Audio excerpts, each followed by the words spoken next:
Itisan. Gabriel, para mga activities dayon, mga update sa program, maliukan dayon. Sigara, daghang mga comments, mga buzzers, katong na namatay bitaw dok tungod sa mga iro da sa kadalanan, apil po nato dok. Mag-akay na mag-akong muna po sa... Nana po skugon? Dami na muna. Namatay? Patay? Iro? Patay. Namatay na. Ang iro o ang katong naka... Taro nga ba? Taro nga ba? Taro nga. Taro nga ba? Patay ang unsaman? Kasi di pa kairong ingong iro. Gumuto. Iro? Gababao? Gababao? Dili, singkol. Ang iro? Pagsugod sa tagay. Sugod sa ta. Sige, sige. Meron na iro din ha. Ano iro? Okay, si Dr. Evelyn Sunico. City Veterinary. Ya? Isa. Kaya? Okay. Go. Go. Okay, mayong buntag sa tanan, kung paminaw sa tanang mga media outlet, kung tumura itong kauban si Dr. Tura Evelyn Sunico, ang City Veterinarian diri sa Samin City, kalabot kini sa taong bulan sa Marso, ang Rabies Awareness Month. Ato siyang kung sa mga programa, mga activities karon nga bulan. Dayon, Doc, ang imong pasiuna, imong mga greetings sa itong mga kaisunan nga naglatawa. Maing adlaw kanatong tanan diri sa ato sa Osamis City. Sa tanan nagpasalamat mi sa ato ang mga 51 barangays nga gisuporta sa among mga programa sa ato diri sa ato ang opisina. So karong pula na sa Rabies month, no, sa month of March, every year gid din siya gina-celebrate, no. So nationwide din siya nga celebration sa ato ang Rabies Awareness Month. So ang atong theme karon sa ato ang Rabies Awareness Month mao ang Rabies Free na Pusa't Aso, Kaligtasan ng Pamilyang Pilipino. So ini nagpasabot nga kitang tanan kinahanglan pabakunahan gid nato ato ang mga iro. No, diri dad-an ninyo diri sa opisina or sa mga kabarangayan nga naami activities nga ginakandak nga anti-rabies vaccination diha sa ato ang mga barangay. Ug dili lang pagbakuna sa iro, ug kinahanglan gyud nato diri sa ato ang tagsa-tagsa nga lumulupyo kining ato ang responsible pet owner. So nahibalo man ta nga ang iro, no, maoy hinungdan, no, sa disgrasya, kini mga basura nga nagkalat diha sa ato ang kadalanan, no, nga ang mga iro nga layaw, mga stray dogs. Kana mga stray dogs naa gid nay tag-iya, pero ang mga tag-iya ana wala na nila ginaatiman, pinagipasag na nila sa kadalanan. So nang hinaot mi sa 51 barangay chairman, no, mga chairman sa atong 51 barangays nga tabangi mi, no, help us, join us sa ato ang program sa rabies control and eradication diri sa ato ang syudad. Kay dili lang ni namo makaya sa among opisina, ginahimo na gid namo ang tanan. Stray dog impounding, kada semana kaduha gid mi magdakop og iro. Castration, neutering sa kanang mga laki nga iro, kada Huwebes ginakandak gid namo dinhi, no. Responsible pet ownership, kanang atong lecture sa rabies awareness ginakandak na namo kada tuig, kada adto sa barangay ginakandak namo, pero kana lagi dili ba ibutang sa dili ba dedicated sa ato ang service bitaw nga kinahanglan kitang tanan mo join ani nga tinguha nga sa ato ang rabies control and prevention program sa ato diri sa syudad, para malikayan nato ang disgrasya, para malikayan nato ang paak. Kung sutaon nato ang paak sa iro sa City Health. Daghan kayo, no? So why not nga kung katong mga tag-iya sa iro dili na din yung ma-manage kay uban nga mga tag-iya sa iro, daghan kaayo ang isa ka pamilya, daghan kay iro sa mao na gani na siguro nga dili na nila mapakaon, dili na nila maatiman, so mao na nang nagbilayaw na, no? Gipasagdan na, no? Mao nang naa sa atong kadalanan. So manghinaot ko sa atong kabaranggayan, no? Atong mga barangay chairman nga tabangin ni join us, no? Sa pag-control aning programa, control aning rabies control program nito. No kay sa among opisina gihimo na gyud namo ang tanan. No, gihimo na gyud namo ang tanan. Galing lang kay tungod sa mga irresponsible pet owner mo nang naalang gihapon tay mga iro sa kadalanan, no? So sa karong bulan na sa amo ang rabies awareness, natay mga activities nga gikandak. So naagi hapon na ang katong March 1 aming hanging of tarpaulin sa City Hall, dire sa public mall of dito sa ato ang port area na dito. And then karon naami stray dog impounding within the city proper, no? And then ugma naami stray dog impounding gihapon sa Kalabayan, no? Abi ninyo nagbalik-balik na gyud amo ang dakop sa iro sa kabarangayan diri pod sa ato sa city proper, no? Unang gahangyo gud to permis sa ato ang mga barangay chairman nga tabangin ni kay di na ning makaya, no?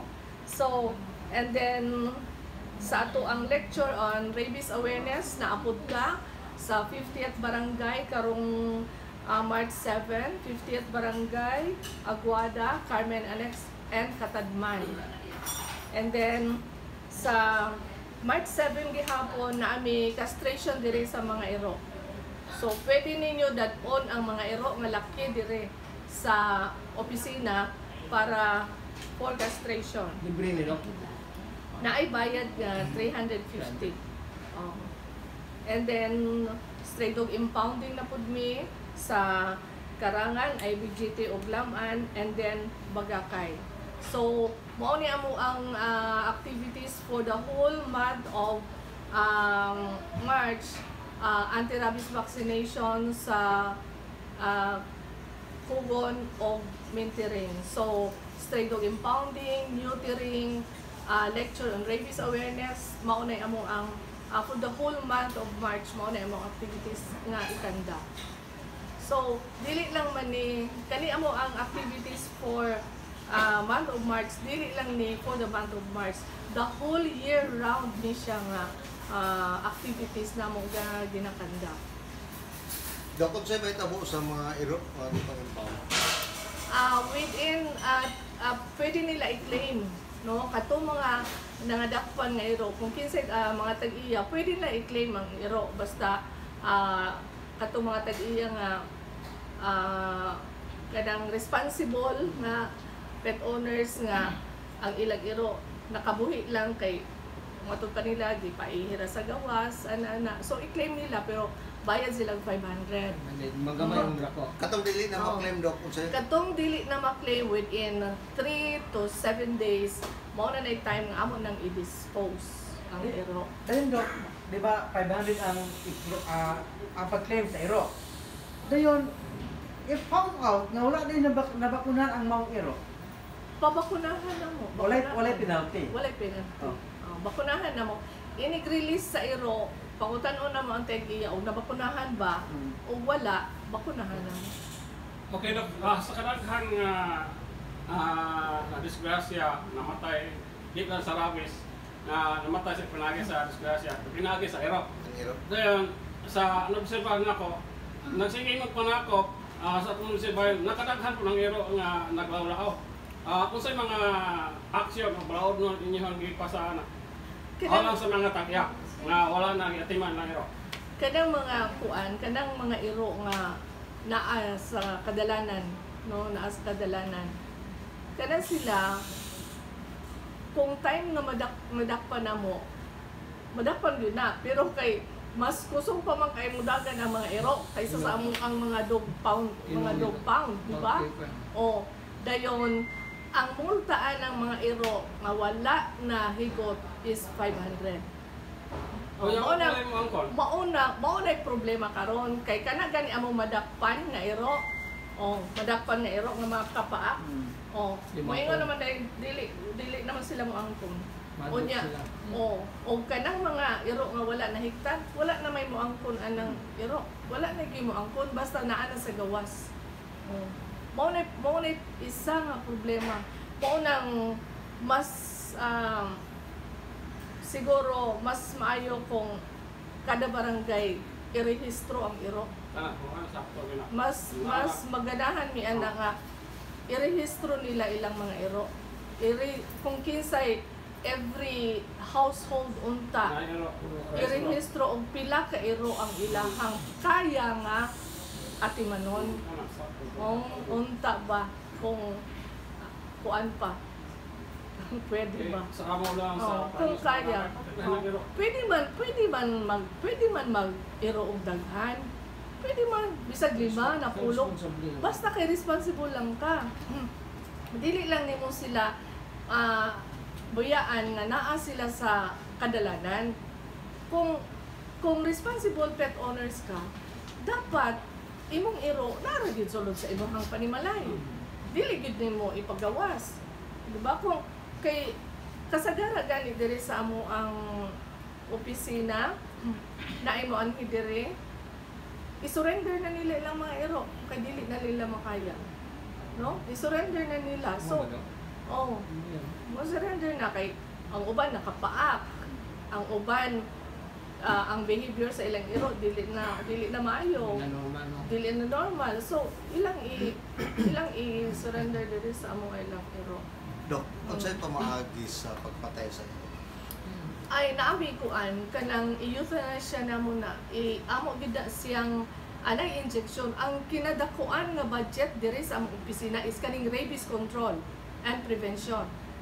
Mao nay pinakadako karon nga among budget kay kadang among gagamiton nga pang dispose sa iro mahal gid kay na kay duha man ang kaklase. Mao nay dako nga budget namo diri sa opisina kaning sa iro. Okay, pero kung sa sanksyon sa tagya sa iro, nga nakanak ilang iro, then ilabay sa gawas ang mga ito, sa sanksyon sa tagya. Abi mo, kuan bi na yung sanction kay abandonment man na sa balaod. Pwede ka mapriso anak. Abandonment man ako sa lapay ko sa Bagakay. Bakong anak ilabay sa gawas. Nanay siya sa balaod sa Animal Welfare Act. Abandonment. So, katong mga tag-iya sa iro nga inanak ilabay, patyon, na ilang patamas-tamasan na ay balaod ana sa Animal Welfare Act. Nga ito pag-observar sa rabies month, kumusta ang suporta sa local government unit ni Mayor Indy? Ang mayor yun sa ato ang syudad, si Mayor Indy. Gisuportahan gid din niya sa amo kay gani amo ang activities karon approve gid din niya sa iyang opisina. Dayon gitagaan gid mig budget ani sa ato ang mayor para sa pag-control ani sa ato ang mga iro gitagaan tag sakyanan natay sakyanan nga mo'y magdakop sa ato ang mga iro kanang among gagamiton nga rabies vaccine kanang mga pang-dispose sa atong mga iro nga ginagamit mga anesthetic gisuportahan kita sa ato ang media. Kumusta nga itong mga vitamin pamban diri Dok? Mga super ubay-ubay pa amo ang bakuna sa rabies. Pwede pa may makabakuna o mga 4 ka barangay karon na quarter. So by next quarter lahi na pud nga barangay. Regarding sa vitamins, antibiotics, ato ang mga large animals naapay amo ang magamit. aside sa mga iro, Dok, sa itong rabies, hindi man di ba ang mga iring po? Pwede ang iring. Oh. Pinibayad po dito, Dok. Pariha ra gyapon 50 pesos ang iring kada ulo. Unsa ang mga bagong estratehiya nga gipatuman aron makapalapan sa kaalam sa rabies o mag-promote sa pagpabakuna ilabi na sa mga lugar nga layo ug dili makatabang? Kailangan sa ato ang mga kabaranggayan nga layo, mga Indigenous. mga sa Montol, Gimad, Inana. So nagit may MOBA ka ng barangay outreach program sa atong opisina. So kung mag-deworming kanang deworming of large animals, appeal na diha ang anti-rabies vaccination. Sa deworming namo of large animals, appeal na diha ang anti-rabies vaccination. So ma-reach out yun namo ang pinaka tumoy nga barangay. With coordination sa itong mga kapitan. With coordination, of course, sa itong mga kapitan, hindi mo nakasunod sa ilang barangay, yung binita, coordinate, support po sa ilahang barangay. Kumusta sa ang suporta sa itong mga kapitanes din sa syudad sa inyong mga programa? Sa kaning sa ato ang rabies, ang kasagara po na ato ang barangay karon ga-support naman sila kay kasagara ang ato ang request for dog impounding, castration, and lecture sa ato ang rabies awareness. Gikan na gyud sa ato ang rural area sa ato ang Usamis. Asa ka na itong dog impounding area? Nasa Kinuman Norte. Wala na, Kulit Dok, more lang sa mga so pa yung sa mga pa timbulan sa ero. Ngayon, kung makasukat ka ng buhang ero, katatakar ka pamaak na buhang ero. Kung saan mga bato? Dili na tinuod ng bulan sa March o April. Dili na tinuod nga buang sa ero. Heat period sa ero. Uwag sa ero. Mao na siya nga ang mga ero manggawas ginatanan, babae o lalaki, manggawas ako nang maobserbahan ninyo, sabak kayo sa gawas, sabak kayo sa dalan, maski ang inyong iro sa inyong balay, gusto yun gawas. Bulan sa Abril lang? Babae, malaki. Muna siya, heat period sa iro. Dili na, tingbuang sa iro. Heat period. Muna siya nga. Sunod atong natawag man sa Madrid sa Euro. Dok, wala na ba sa rabies? Ato ta, Dok. Mumusta mo yun sa pag-monitor ninyo sa mga pinakalitis na ito bitaw sa livestock dispersal sa PWatch? Kumusta ang pag-monitor?